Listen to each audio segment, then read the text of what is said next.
second period, which is math, and it was the end of class, and our teacher always has the TV going on news.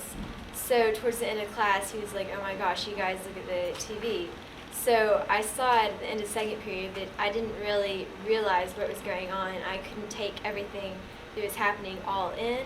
Our teacher was like really confused, and we didn't know that actually planes had been hijacked and crashed into it. So we turned on the news and watched it. Actually, I was on, I took a vacation day, and my wife and I had driven to Morristown, Tennessee to purchase some furniture. We're getting ready to leave, and we were watching TV, and there was a TV in the little office, and a bulletin, of course, came on that an airplane had hit one of the towers in New York. And of course, at first we thought, maybe an accident. How did I hear about the September 11th, 2001 attacks? I was sitting in my office and I had the radio on. I was in the office alone with a work study that was here at the time, and I heard that an airplane had crashed into one of the Twin Towers, not both of them at the time. I heard the news as it was coming across the wire. Well, the time I first heard about the attacks, I was second period orchestra, and we'd just taken roll, and my teacher got a call on her cell phone, and we all wondered what that was about because she doesn't usually get calls. And she comes back in and she looks rather shaken and tells us that a plane has just hit the World Trade Center.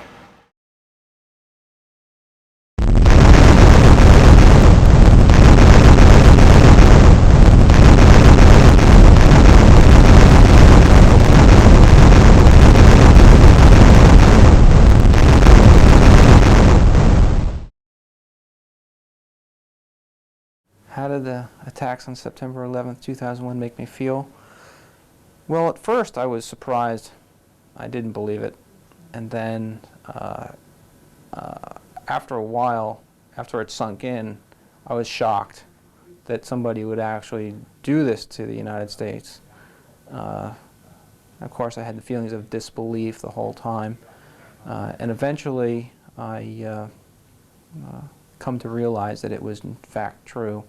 And then I think my feelings turned to anger, and then they subsided since then a little bit, but that's kind of like how I felt at the time. So I guess it was just more or less a first shock, and then depression, and then maybe anger following up everything else.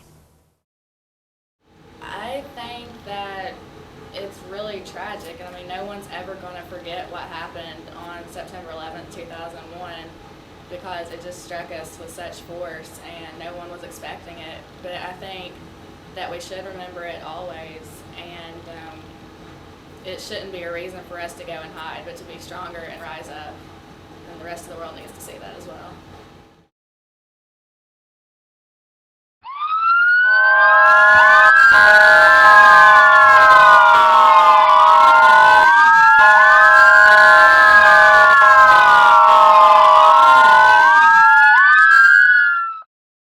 And I got up and I told one of my students that that a plane had hit the tower, and he said, "Well, it's probably just one of the twin engine or a single engine plane." I said, "All right, fine." I went back to my desk, I did some more work, and then they elaborated a little more on what happened. And I went back to him and I said, I don't think it was a single engine plane. I think it was a jet." And he said, "No, I don't think so. I think you're mistaken." So I sat down some more, I did some more work, and then the news got a little more frantic.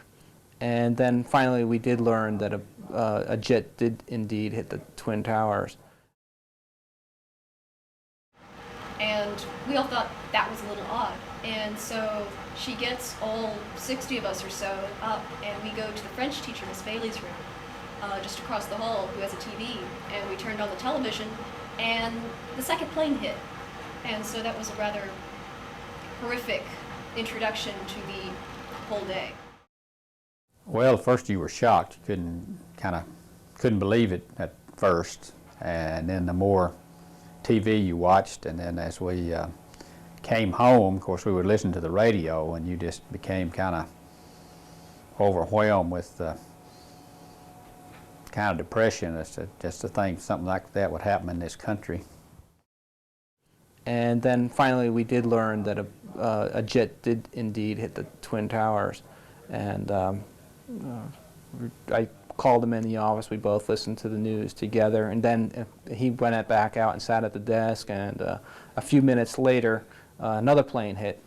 And then I got up and I said, "Hey, Steve, another plane hit."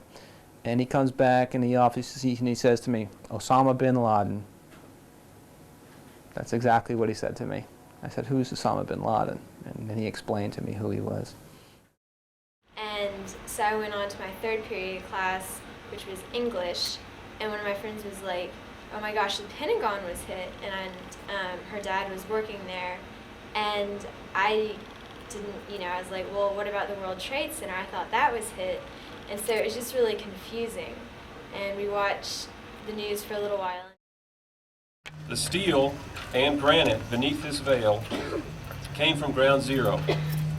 And we want this memorial to be a lasting tribute to the victims killed in the collapse of the World Trade Center, but also to those killed at the Pentagon and to those selfless passengers who died in Pennsylvania. We want this memorial to perpetually remind us of the horror of that day 1 year ago, and in that memory, to daily dedicate ourselves to... My name is Ken Center, and it's been my privilege to lead in this quest this past year. I am privileged to have been given and to, in turn, provide for others the greatest educational opportunities a man can know.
When most adults thought this idea was impossible, it was the students who believed. The Student Council of ORHS High School, under the leadership of last year's president, Matt Mullane, stand up.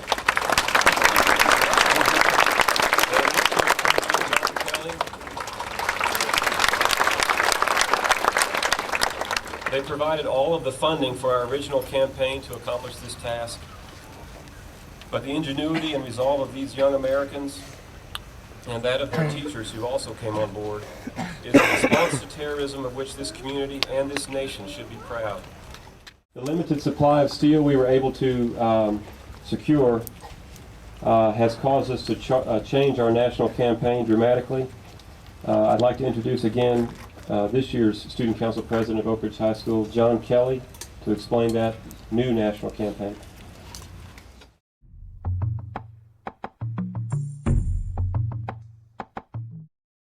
The largest steel column we received from the U.S. Army Corps of Engineers will not be part of our memorial here.